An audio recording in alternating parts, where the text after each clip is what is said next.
तर पहा थोडंसं हे करण्यापूर्वी मला एक आठवलं तर समर्थांच्या जीवनात एक प्रसंग थोडासा सांगतो.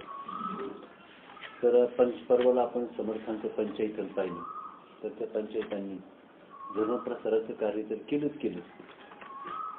परमार्थाचं ज्ञानाचा प्रसार त्यांनी केला आणि त्याबरोबर त्यांनी आणखी महत्वाची गोष्ट म्हणजे शिवाजी महाराजांना राज्य स्थापनेसाठी फार मोठं साध्य त्यांनी केलं. तर ते करत असताना समर्थ गावोगावी फिरायचे आणि पूर्व रामचंद्रांच्या त्यांचा कार्याचा प्रसार करायचे, नामाचा प्रसार करायचे आणि हनुमंत मंदिर बांधण्याचं काम त्यांनी विशेष केलं. तर असंच करीत असताना ते गावोगावी फिरत असताना गावोगावी फिरायचे. तर एका गावामध्ये एक दाम्पत्य राहत होतं आणि त्या दाम्पत्यांना एक मुलगा होता, मधुकर नावाचा मुलगा होता आणि तो अतिशय चुणचुणीत अशा प्रकारचा. तो दृष्टांत नाव तुम्हाला थोडासा सांगितला होता परंतु पूर्ण नव्हता. तो पूर्ण तो प्रकार आपण पाहिला. तर तो मधुकर नावाचा मुलगा होता, तो अतिशय चुणचुणीत होता. तो रोज समर्थांच्या बरोबर फिरायचा. तर एके दिवशी काय झालं, एका गावामध्ये समर्थ मध्यान्हीच्या वेळेला समर्थ आणि मधुकर एका गावामध्ये आले आणि दुपारची वेळ झालेली होती आणि म्हणून एका मारुती मंदिरामध्ये ते थांबले आणि आता म्हणजे उशीर झालेला आहे, आता आपल्याला स्वयंपाक करता येणार नाही आणि म्हणून मधुकरला सांगितलं तू काय कर, माधुकरी घेऊन ये.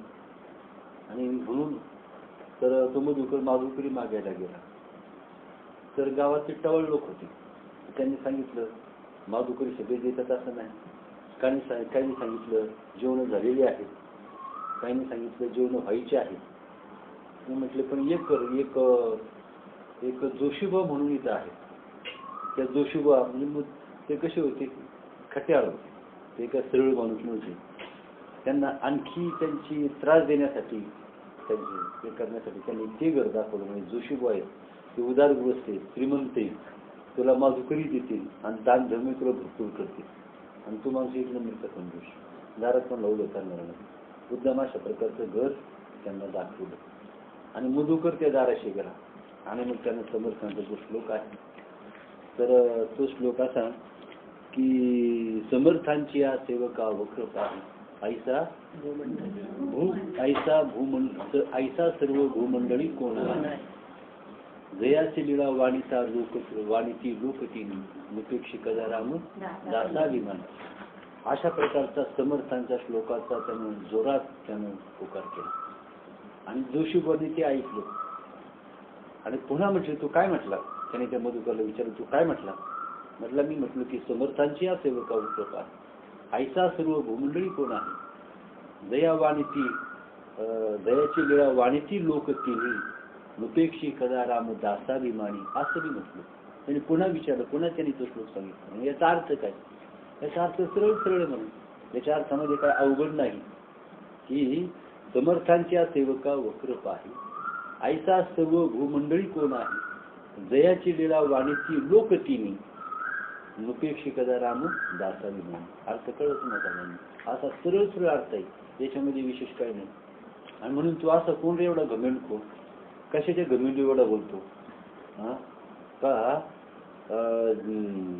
समर्थांच्या सेवकाला वक्रदृष्टीनं पाहण्याचं सामर्थ्य जगात कोणाचं नाही असं कशाच्या घमेंडीवर तू बोलतो. एवढी घमेंडी तुला कुठून. तर त्यानं फक्त सद्गुरूंचं स्मरण केलं मधुकराने. म्हणजे तो का म्हणजे तुझा सद्गुरू नाही. आणि म्हटले ही आतमध्ये म्हटली थांब जरा 5 मिनिटं, तुझी लय घमेंडे म्हणे, तुझी घमेंड पाहतो. मग त्यांनी ते जोशीबा म्हणजे काय होते, ज्योतिष चांगलं जाणणारे होते आणि त्यांनी त्याची जन्मवेळी विचारली, प्रतिज्ञा काढली. म्हणे उद्या दुपारी तुझा मृत्यू आहे, उद्या मध्यान्ह काळी उद्या दुपारी तुझा मृत्यू आहे. आज तर मी काही तुला माधुकरी देणार नाही, परंतु उद्या जर तू जगला तर परदिवशी माधुकरी मागायला. आणि आता तुझ्या या मृत्यूतून तुझी सुटका होईल नाही. अचूक म्हणे आहे, माझं भविष्य कधी आजपर्यंत खोटं ठरलं नाही. जा म्हटले आज तो माधुकरी नाही, उद्या जर जगलं तर परवा दिवशी माधुकरी मागायला. आणि म्हणून काय झालं तर तो गेला, तो घाबरला आणि इतका त्याला धक्का बसला समर्थांच्या जवळ, तो कसा लटपटत गेला, थरथर कापत होता. आणि अगदी डोळे अश्रूंनी भरून आलेली होती. समर्थ म्हटले, काय झालं, तुला कसली भीती वाटते, तुला घाबरलं काय, कोणी काय बोललं का, कोणी मारलं का, कोणी काय केलं का तुला? तो म्हटला की त्या जोशीभाऊ होते बरं, त्यांनी माधुकरी ती दिली नाही, पण ते म्हटले उद्या तू मरणार आहे, उद्या जगला तर परदिवशी भीक मागायला येईल. त्यांनी सांगितलं आणि उद्या माझा मृत्यू आठवले असं त्यांनी मला सांगितलं. आणि आता म्हणून मला भयंकर भीती वाटायला गेली आहे. मला आता त्राण सुद्धा माझ्या मनात अंगात त्राण राहिलेलं नाही. आणि आता मला एकच इच्छा आहे की आई वडिलांची तरी भेट शेवटच्या काळामध्ये व्हावी. त्यांची भेट घ्यायची म्हणजे 4 दिवस लागतात, भेट कशी होणार? मग समर्थ म्हटले काय हरकत नाही, म्हटले असू दे. तर पहा म्हटलं समर्थ, तर मला थंडी पण वाजू लागलेली आहे, माझ्या अंगात ताप पण येऊ लागलेला आहे, माझी जीभ पण बुबडी वळत आहे, आणि मला म्हणजे असंही वेदनाही त्रास होऊ लागलेला आहे. तर समर्थाने हात लावून पाहिलं तर त्यांना चटका बसला, खरोखर त्याच्या अंगामध्ये ताप भरला होता. मग समर्थांनी काय केलं तर त्याला एक शय्या करून दिली आणि या शय्येवर तू झोप म्हटली. आणि समर्थ स्वतः की ज्यांचे चरण इतके पवित्र आहेत की देवांनी सुद्धा काय करावं, आदरानं त्या चरणांकडे पाहण्यास म्हणून ते समर्थ आपल्या मधुकराचे शिष्य, मधुकर जो शिष्य आहे त्याचे पाय स्वतः चिपत राहिले, त्याचे पाय चेपले, अंग चेपलं. म्हणजे महात्मे कसे असतात नाही का, महात्मे कसे असतात तर आपल्या शिष्याची एक साधारण क्षुद्र शिष्य म्हणायला हरकत नाही, तर त्याची एवढी मनोभावे स्वतःच्या शरीराला कष्ट देऊन सेवा करीत होते, हात पाय चेपित होते, डोकं चेपलं, अंग चेपलं, एवढी सेवा केली. आणि तर परंतु संध्याकाळपर्यंत त्याचा काही प्रकृती फरक पडला नाही, ताप वाढत गेला आणि त्याची स्थिती आणखी हे झाली. आणि तो बडबड करू लागला, त्याला ग्लानी आली, मूर्छेमध्ये ग्लानीच आली, आणि त्या ग्लानीमध्ये तो भौतिक काहीतरी बडबड करू लागला. आणि मग म्हणू लागला, आई तुम्हाला कधी भेटणार, बाबा तुम्हाला कधी भेटणार, परंतु आता माझं संपलेलं आहे. परंतु एक लक्षात ठेवा, मी गेलो तरी समर्थांना दोष लावू नका, एवढं लक्षात ठेवा.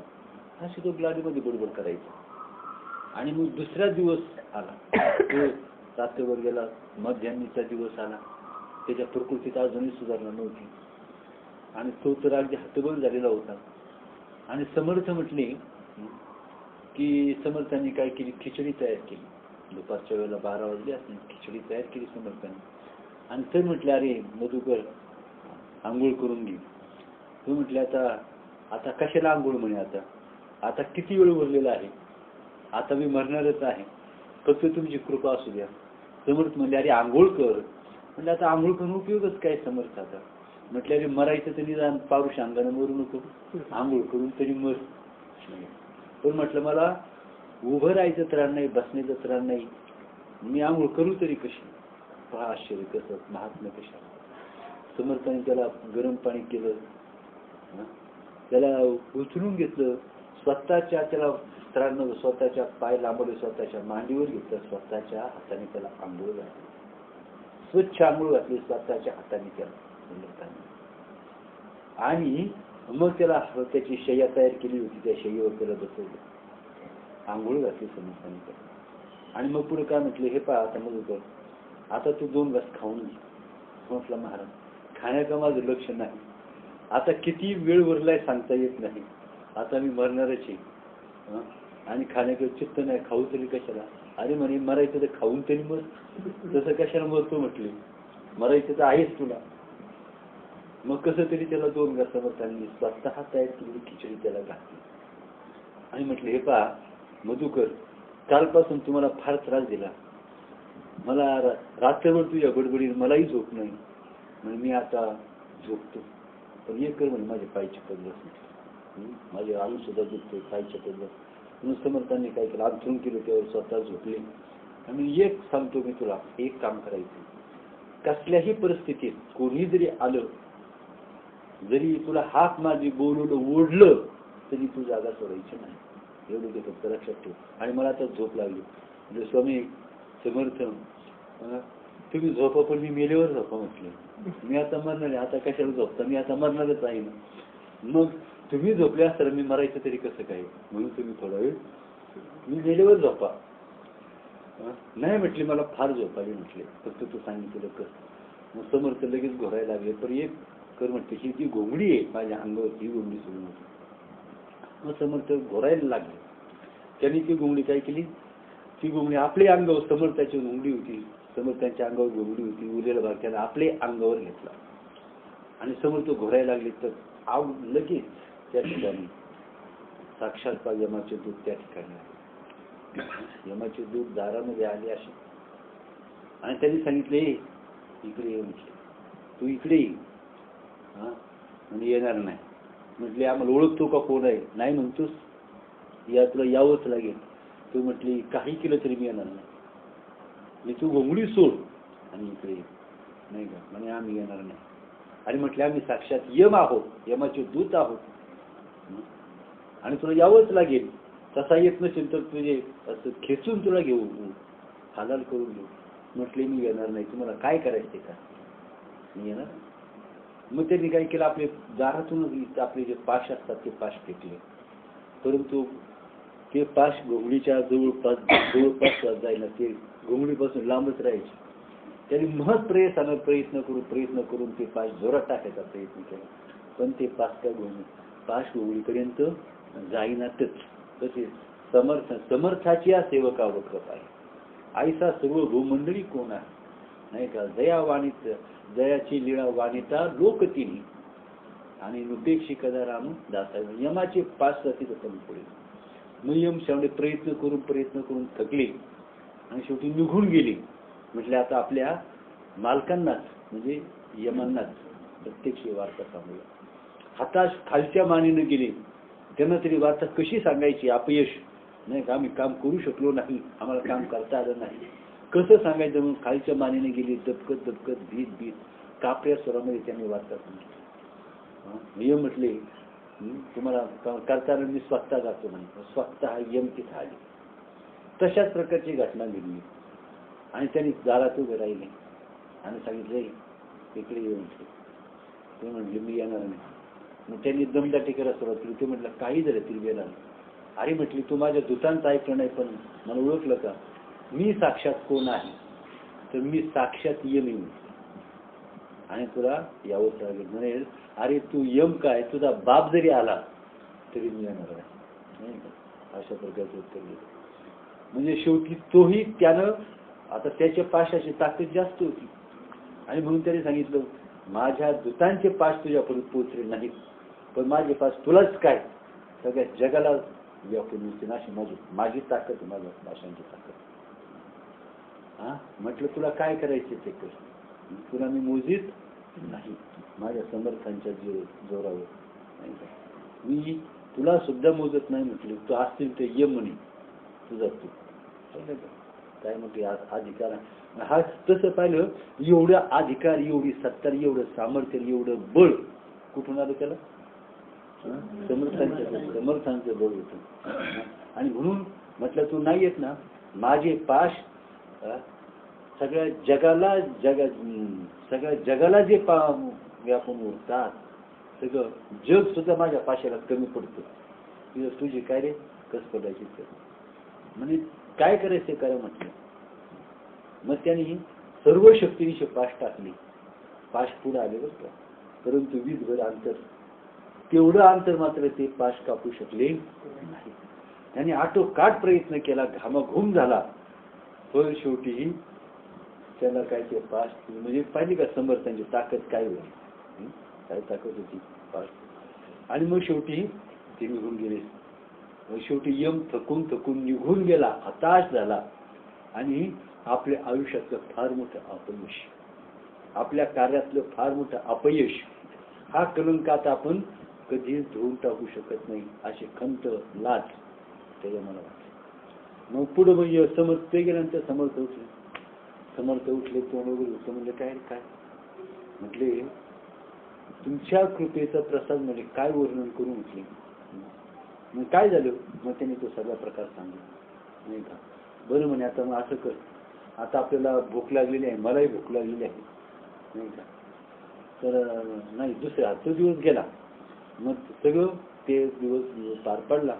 दुसरे म्हणे समर्थ समर्थ म्हटले जा मुलीकर, आपल्याला उद्या काय करा, आज तू काय करायचं, ज्या जोशांच्या घरी गेला होता तिथूनच माधुकरी मागून आणायची नाही का. आणि म्हणून पण म्हटलं तेवढी घोंगडी माझ्याकडे द्या म्हटलं, त्याच्या मनीकडे मला आलो नाही का. म्हटलं तेवढी तुमची घोंगडी द्या. आणि म्हटले आता यम तुझ्याकडे येऊ शकत नाही, त्यांची ताकद नाही तुझ्याकडं, यायची तर तुझ्या परवानगी शिवाय ती आता तुझ्याकडे कधीच येणार नाही. येताना तुझी परवानगी घेऊनच तुझ्याकडे येणार, तशी येणार नाही. जा म्हण. पण म्हटलं घोंगडी तेवढी असू द्या तर खरं कशी भीती असते वंशाची, म्हणजे तेवढी घोंगडी असू द्या. बरं म्हटलं जा घोंगडी घेऊन आला. आणि डायरेक्ट मोठ्या रोबा त्याला थाट्यात आला. त्याला आता किती झालं होतं, पण तरी पण एखाद्या वेळेला वाटलं हे जर आपण त्याला भीती नव्हती, आता यम जरी आले तर घोंगडी होती ना जवळ, बरोबर या घोंगडीची ताकद काय आहे. त्यामुळं बेफिकीरपणे बिनधास जोशीवांच्या वाड्यासमोर आला. त्याने ती पुकार केला, काय समर्थांची आ सेवका वक्रपा आहे, आईसा सर्व भूमंडळी कोण आहे, जयाची लीळा वाणीची लोक तिली, निपेक्षी कदा रामदास. खड्या आवाजात त्यानं तो श्लोक म्हटला. जोशांनी ऐकला, अरे बा हे काय चमत्कार घडले म्हणे, हा आवाज कालचाच दिसतोय. पेशंट बसून राहिले. पुन्हा एकदा त्या मुलाने आवाज दिला. पाहिलं म्हणे हा तर अजून जिवंत, आता अजून जिवंत आहे. म्हणून तू अजून मेला नाहीस का, नाही का, अजून तू अजूनही जिवंत आहे का, तू मेला नाही का. म्हटले मला कोण मारू शकतो, मला मारायची ताकद जगात कोणाची. अरे तुझी फारच घमेंड दिसते ना, अजूनही तुझी घमेंड आहे.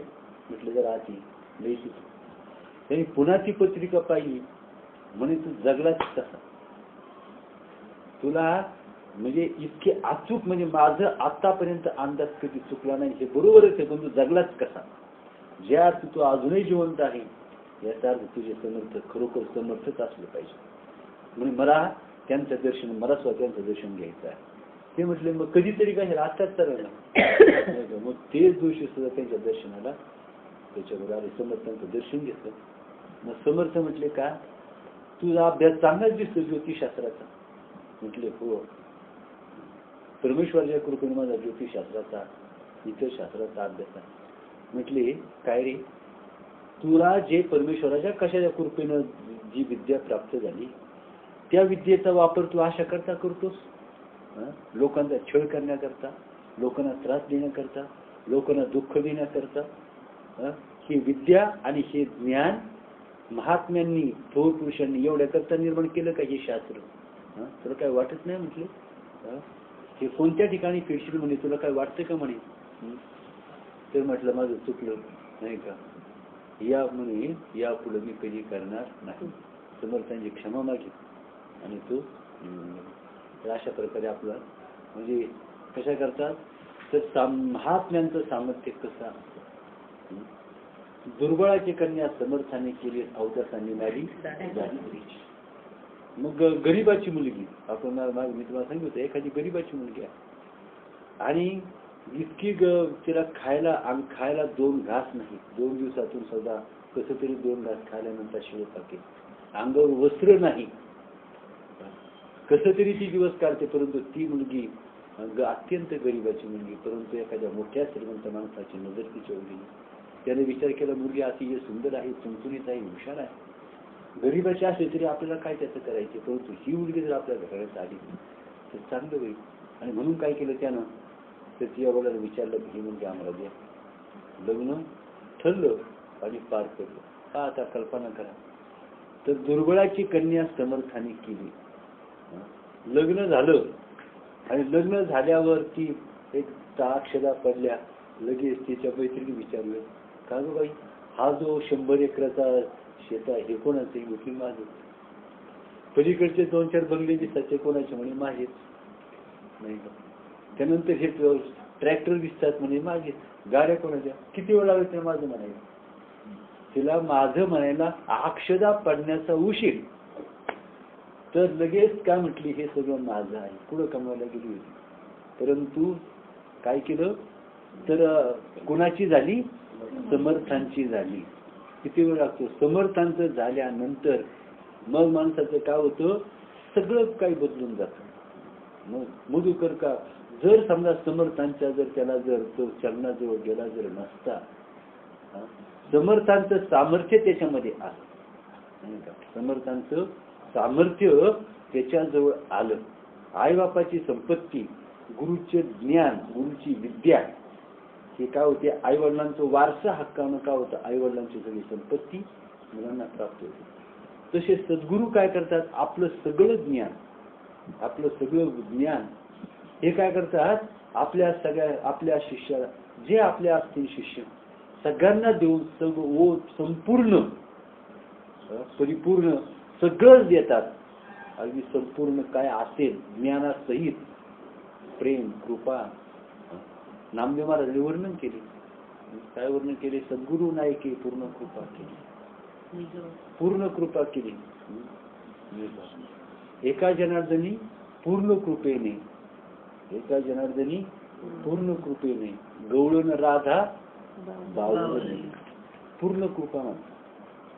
आणि महात्म्याची कृपा तुम्हाला सांगतो, महात्म्याची कृपा, या संतांचे हे देणे. एखादा कितीही श्रीमंत मनुष्य असला त्याचं देणं कसं असतं? तो देऊन देऊन कितीही श्रीमंत माणसानं, चक्रवर्ती राजानं किंवा स्वर्गातला राजा, देवांचा राजा जो इंद्र, त्यानं जरी समजा आपल्याला काही दिलं, किती ऐश्वर्य दिलं, किती ऐश्वर्य दिलं, हजारो पिढ्या संपणार नाही एवढं जरी ऐश्वर्य दिलं तरी संपायला एक क्षण लागत नाही, संपायला एक क्षण लागत नाही. आणि त्याचा उपभोग कोण घेणार? एवढ्या ऐश्वर्याचा उपभोग याच्यामुळे घेता येतो. याचाच क्षणाचा भरोसा नाही का? ज्याच्यामुळे, ज्याच्या साह्याने हा उपभोग घ्यायचा आहे, हेच मुळात क्षणभंगूर आहे, हेच रोगाचं भांडार आहे, हेच दुःखाचं कोठार आहे, आणि हेच अतिशय कसं आहे? दुबळ आहे.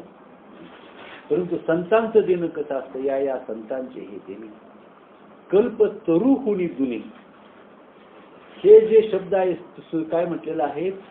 तर पश्चिमेकडचा सूर्य पूर्वेकडचा सूर्य पश्चिमेकडे उगवेल, परंतु संतांचा शब्द कधीही खोटा ठरतो. जेवढा देव, मग गुळ, जेवढी गुळाची ढेप तेवढी गुळाची गोडी, नाही का? गुळाची गोडी संपूर्ण ढेपेला व्यापून असते. म्हणून कसं आहे? अवघेची त्रैलोक्य आनंदाचे आता, तो आनंद त्रिभुवनात, जिथं जिथं आकाश आहे तिथं तिथं आनंद आहे, तिथं तिथं ज्ञान आहे, तिथे तिथं सुख आहे, तिथे तिथं परमात्मा भरलेला आहे. परंतु आपण आंधळे, आपण आंधळे. म्हणून काय आहे? तर म्हणून काय आहे सांगतो, तो शुद्ध अंतःकरणाची गरज.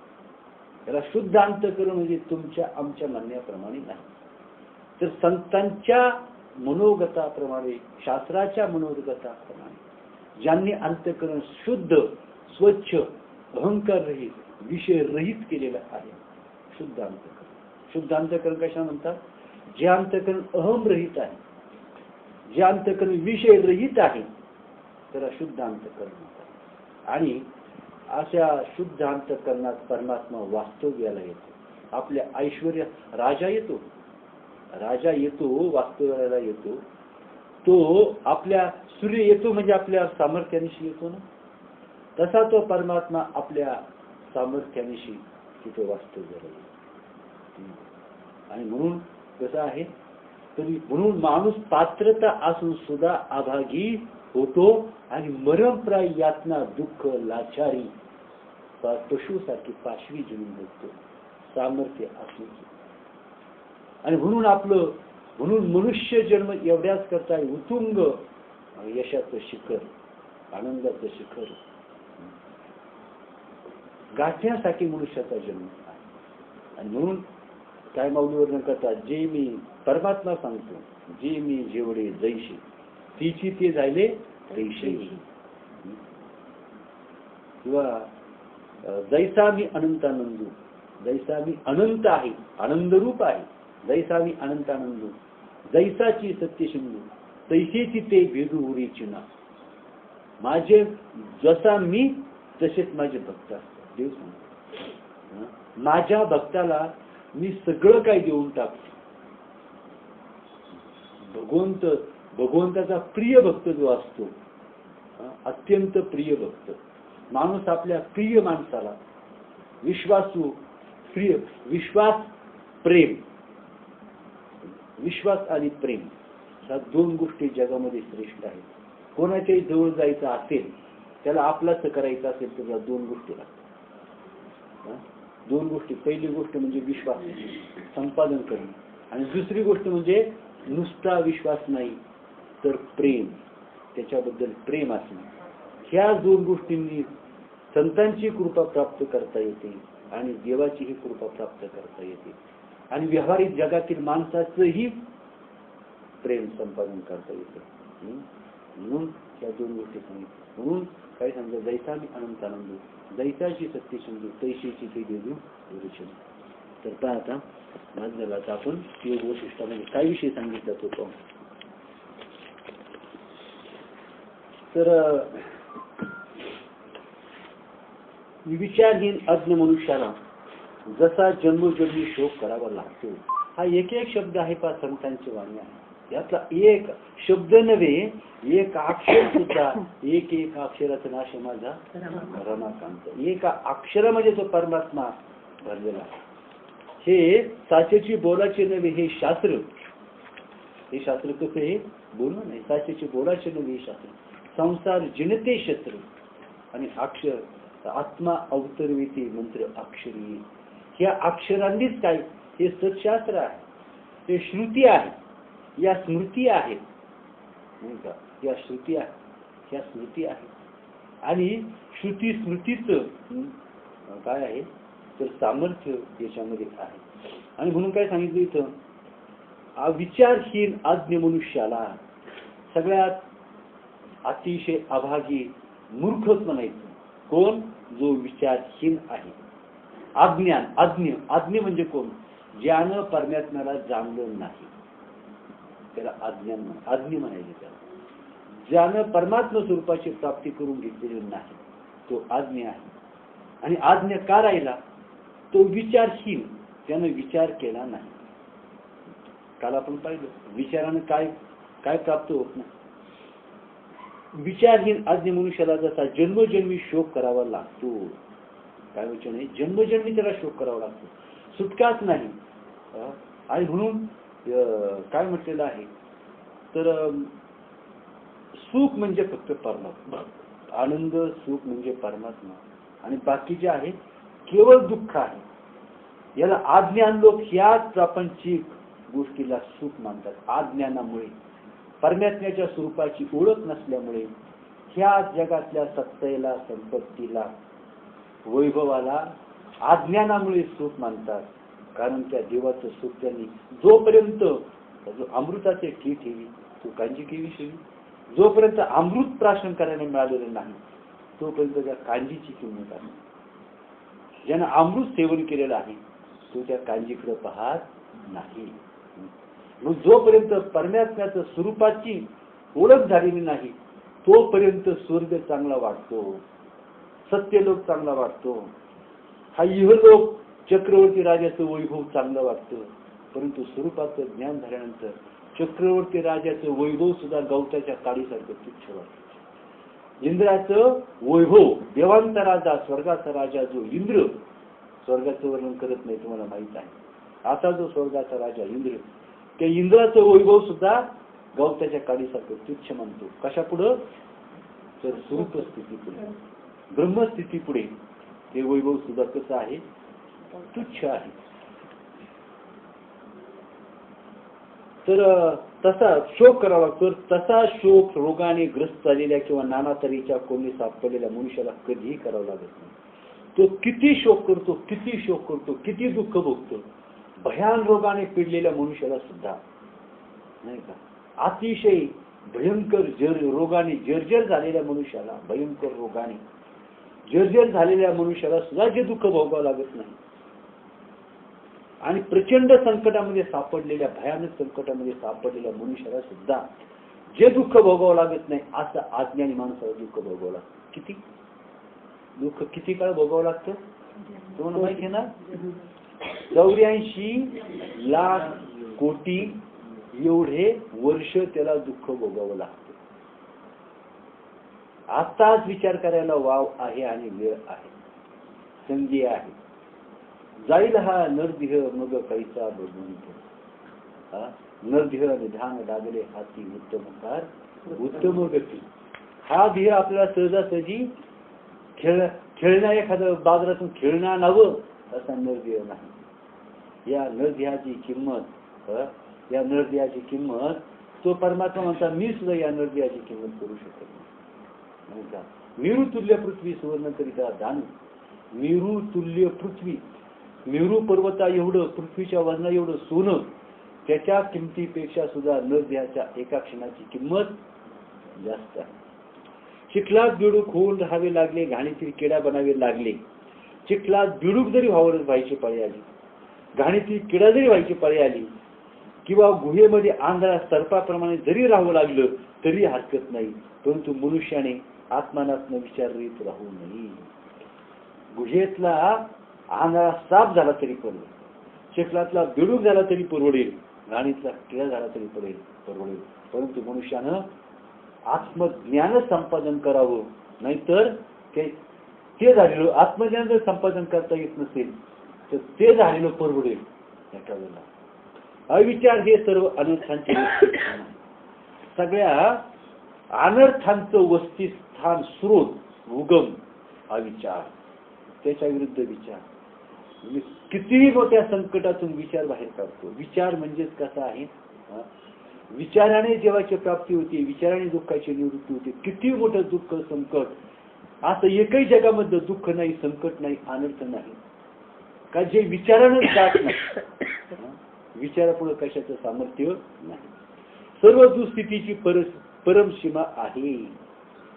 सर्व साधूंनी तो निंदे मानला आहे आणि म्हणून साधूंनी अत्यंत निंदे कोणत्या गोष्टीला जगात मानलेला आहे, अविचार. शास्त्राने ज्याची निंदा केलेली आहे तो अविचार. साधू संतांनी ज्याला दूर फेकून दिलेला आहे तो अविचार. आणि अज्ञ माणसाने ज्याला अत्यंत मूर्खपणानं जवळ केलेला आहे तो अविचार. सर्व साधूंनी तो निंदे मानला आहे, तेव्हा अविचाराला मनुष्याने दूर सारावे. आणि हा विचार जर आपला प्राप्त करून घ्यायचा असेल तो बाजारात मिळतो. तो विचार तर सगळेच करतात, परंतु तुमचा विचार, माझा, आपला विचार नाही का, पंडिताचा विचार, विद्वानाचा विचार आणि महात्म्याचा, संत महात्म्याचा विचार जमीन असण्याचा फरक असतो. आपणही विचार करतो नाही का, आणि तेही विचार करतात. लहान मुलंही विचार करतो. 1 वर्षाचं मुल तेही विचार करतं, 10 वर्षाचं मुलंही विचार करतं. त्यानंतर आज्ञ समाजातला मोठा मनुष्य, विद्वान, तोही विचार करतो. व्यावहारिक मनुष्य, विद्वानही विचार करतो आणि संतही विचार करतो. त्याच्यामध्ये अनंतपटीचं अंतर आहे. व्यवहारात वागत असता सुज्ञ मनुष्याने नेहमी विचारयुक्त असावे. व्यवहारात वागत असता सुज्ञाचं लक्षण हेच आहे. सुज्ञाजवळ काय असतो तो सुज्ञाचा विचार असतो. आणि हा विचार कशाने प्राप्त होतो सांगितले नाही. हा विचार कशाने प्राप्त होतो, अजून एक सत्शास्त्राचा श्रवण. सत्शास्त्राचं श्रवण आणि संत संग, सत्संग या दोहोंच्या साह्याने हा विचार प्राप्त होतो. व्यवहारात वागत असता सुज्ञ मनुष्याने विचारयुक्त असावी, कारण विचार हा मनुष्याचा आधार आहे. याप्रमाणे नेहमी विचारशील राहून रागद्वेषाधिकांपासून स्वतःला परावृत्त करावी. आता रागद्वेषांचं सांगितलं, राग द्वेष. आणि म्हणून आपल्यामध्ये जे काय आहे, ज्याच्यामुळे आपण दुःख भोगतो, ज्याच्याने आपलं आत्मज्ञान झाकून टाकलेलं आहे, अज्ञान निर्माण झालेलं आहे, मग तसं राग आणि द्वेष नाही का, काय वाईट आहेत, राग आणि द्वेष. राग म्हणजे काय, प्रीती. यांच्याबद्दल प्रीती आहे, यांच्याबद्दल राग आहे. रागही नाही, प्रीती नाही. संत असे असतात, ते कोणाला फार जवळ करत नाही, कोणाला फार लांब करत नाही. ते कोणाला प्रेमही देत नाहीत आणि कोणाला तिरस्कारही करत नाही, नाही का. कोणाला प्रेम दिल्याशिवाय राहत नाही आणि कोणावर प्रेमही करीत नाही. हे लय फार म्हणजे अंतरंग फार वेगळे. ते जर कळलं असतं तर आपली इतर असते का? ते जर आपल्याला जर कळलं असतं ही बनवा बनवी संत मोठे गाठतो तरी त्यांना नाही ते पास येतो.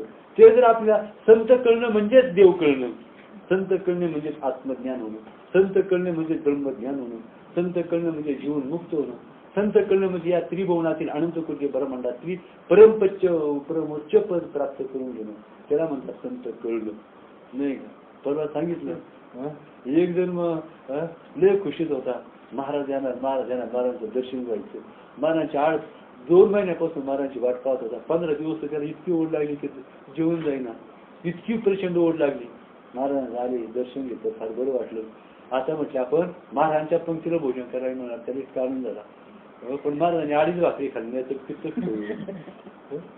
मी 1.5 भाकरी खाली, महाराजांनी 2.5 भाकरी खाली. याला महाराज म्हणायचं हा त्याचं म्हणजे डाऊन परिस्थिती झाली. याला महाराज म्हणायचं 6 महिन्याची प्रतीक्षा काही कामाची झाली नाही.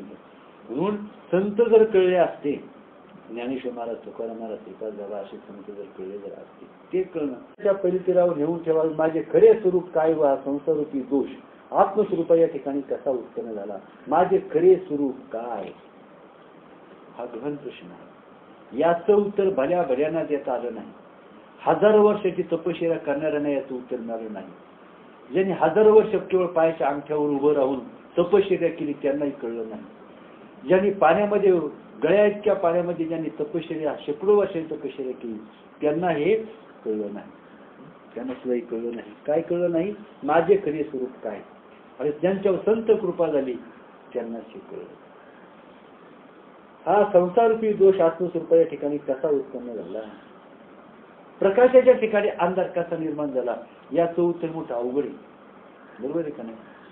प्रकाशात भर दुपारच्या ठिकाणी भर दुपारी आपल्या आपलं कोणतं आहे गणेश नगर वडगावचे दत्तप्रसाद औषध होते, तिथंच नेमका अंधार केलं, दाट अंधार, सगळीकडे प्रकाश करून तिथंच अंधार पडला. भर प्रकाशामध्ये अंधार कसा निर्माण होता? हा तर आत्मस्वरूपा ठिकाणी अज्ञान झालंच कसं? मी तुम्हाला सांगितलं अविद्या कशी निर्माण होती, कळलं ना? अविद्येची उत्पत्ती कशी होती आपला विषय झाला. गहन प्रश्न आहे हा, फार अतिशय गहनातला गहन.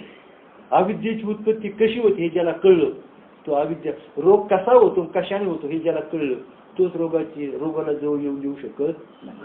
बरोबर आहे ना? ज्याला रोग कधी येतो कसा येतो हे माहित नाही तो रोगाला दूर ठेवू शकतो का? पण अविद्ये कशी येते, उत्पत्ती कशी होते, जवळ कशी येते, अविद्येची वाढ कशी होते, दूर कशी होते, हे ज्याला कळलं तो अविद्येला जवळ देऊ शकत नाही. अविद्या त्या जवळ येऊ शकत नाही. म्हणून अविद्येची उत्पत्ती आपण वाचवायला पाहिजे. वगैरे प्रश्नाचे स्मृतीने दाखवलेल्या मार्गाने निरंतर चिंतन करणे याला विचार म्हणतात. आता विचार म्हणजे काय तर श्रुती तुमच्या मनाने नव्हे. मी लय विचार केला मशी या शब्दाची उडी मारायची. आपले विचार असे, मी लय विचार करतो, मी पण शास्त्र चिंतन करतो, मी पण विचार करतो. आपले विचार कसे असतात तर म्हशीच्या शब्दाची उडी मारायची. हे विचार कामाचे नाही. तर श्रुती स्मृतीने सांगितलेल्या विचाराचं सार त्याला काय म्हणायचं? कुत्सित आणि अविचारी मनुष्याचे हृदय मोहरूपी अंधकाराने व्याप्त झालेले असते. कुत्सित आणि अविचारी. जो अविचारी असतो तो कुत्सित असतो, स्वच्छ बुद्धी नसते, नाही का? कावीळ झालेली मनुष्याची दृष्टी स्वच्छ नसते, त्याला पिवळं दिसतं, त्याला एकाचे 2 दिसतात, नाही का? एकाचे 2, 2चे 3 दिसतात. एक वस्तू असते तर भलतीच वस्तू दिसते. दृष्टीदोष. जसा दृष्टीदोष तसा बुद्धिदोष. मी नेहमी सांगतो पहा, तुम्ही आता डोळ्याची कडा दाबा 2 गडे दिसतात, माहिती आहे तुम्हाला? नुसतं इथं टच करायचं, एकाच्या 2 वस्तू दिसतात. नेमकी खरी वस्तू कोणती? पुढे जाता विद्या पाहायला, भ्रम पाहायला जाम जायचे. फक्त दृष्टीदोष कसा निर्माण होतो? तयार येतो. दृष्टीदोष तयारच आहे, फक्त टच करायचं इथं का झाला दृष्टीदोष. मग दृष्टीदोषाने सुद्धा माणूस भ्रमात पडतो, भांबावतो. मग अविद्येने का होईल? म्हणून विचारायची गरज आहे. म्हणून श्रुती स्मृतीने दाखवलेल्या मार्गाने निरंतर चिंतन. आणि चिंतन कसं? निरंतर चिंतन करणे, विचार करणे. असा विचार करायचे की अविचाराची निवृत्ती झाली पाहिजे, नाही का? त्यालाच दिवा म्हणायचं जो अंधकार नष्ट करतो. त्यालाच विचार म्हणायचं जो अविचार नष्ट करतो, अविद्येला नष्ट करतो. कुत्सित आणि अविचारी मनुष्याने मोहरूपी अंधकाराने व्याप्त झालेला असून तो मनुष्याला केवळ दुःखाकडेच खेचून येते. अज्ञानी मनुष्य जाऊन जाऊन कुठे जातो? जाऊन जाऊन तो दुःखाकडेच जातो, विनाशाकडेच जातो. जाऊन जाऊन फार मोठ्या प्रयासानं त्याचं शेवटचं ठिकाण विनाश आणि दुःख आज्ञे माणसं. शेवटचं ठिकाण कोणतं असतं? विनाश आणि दुःख. व असले हृदय पाषाणाचेच बनलेले आहे की काय असा भासतो. आणि ते हृदय म्हणजे पाषाण. त्याला चुकून हृदय म्हणायचं नाही का, नाईलाजानं हृदय म्हणायचं, पण तो हृदय नसतो, केवळ दगड असतो. हृदयाच्या नावाखाली बसवलेला तो, त्याच्यावर विचारच करत नाही, त्याला दगड नाही. आपण व्यवहारामध्ये म्हणतो काय दगड आहे हा, दगड का म्हणतो? कळत नाही म्हणून काही दगड कळत नाही. तसं हृदयाच्या नावाखाली बसवलेलं ते हृदय नाही, परंतु चुकून तिथं दगड बसवलं, त्याला हृदय हे नाव दिलं. सत्य काय आणि असत्य काय, ग्रहण कशाचे करावे आणि त्याग कशाचा करावा, अशा प्रकारे नित्य विचार करणाऱ्या मनुष्याना तत्वानुभव होतो. ज्याला विचार काय करावा आणि काय करू हे ज्याला कळतं, काय विचार करावा बघा एक्झाम, आणि काय विचार करू नये हे ज्याला कळतं. स्वीकार कशाचा करावा आणि त्याग कशाचा करावा हे ज्याला कळतं, अशा प्रकारे नित्य विचार करणाऱ्या मनुष्याना तत्वानुभव. असा विचार जे करतात हे गुह्य, हे रहस्य, हे वर्म ज्यांना माहित आहे. काय विचार कोणता करावा आणि कोणता विचार टाकावा, स्वीकार कशाचा करावा आणि त्याग कशाचा करावा. तर असा विचार ज्यांना करता येतो त्यांना तत्वाची अनुभूती प्राप्त होते. विचाराने तत्वज्ञान होते. तत्वज्ञानामुळे स्वरूपा या ठिकाणी चित्ताला विश्रांती मिळते. मग आपलं चित्त कुठे, नदी अविश्रांती कुठे आहे? नदीला विश्रांती समुद्रामध्ये आहे. तसं या चित्ताला विश्रांती कुठं आहे?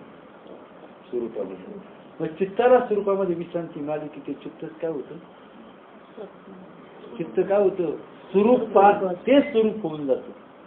जे चित्त 84 गाई झालं, बैल झालं, हाती झालं, गाढव झालं, कुत्रा झालं, कीटक झालं,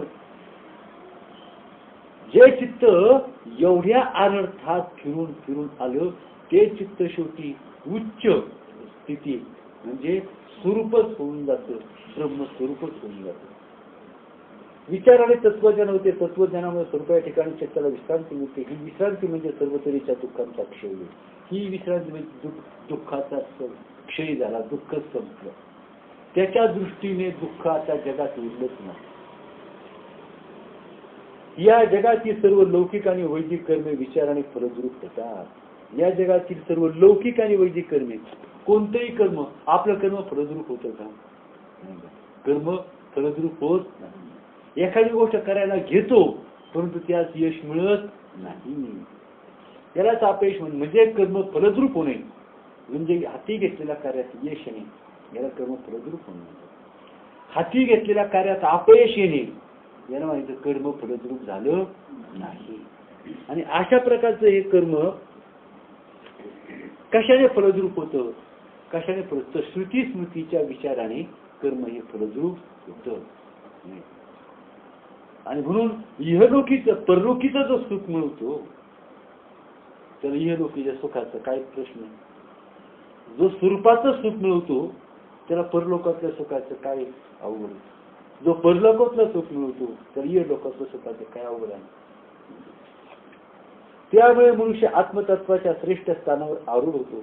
म्हणून हे श्री रामचंद्रा अशा प्रकारची श्रेष्ठ पदवी प्राप्त करून देणारा आत्मविचार शमदमाने युक्त असलेल्या तुला प्रिय होतो. आणि म्हणून असा विचार कधी शम आणि दम हे ज्यांचं दास्यत्व करतात, शम आणि दम हे ज्यांचं दास्यत्व करतात अशांच्या ठिकाणी हा विचाराचा उदय होतो. शम आणि दम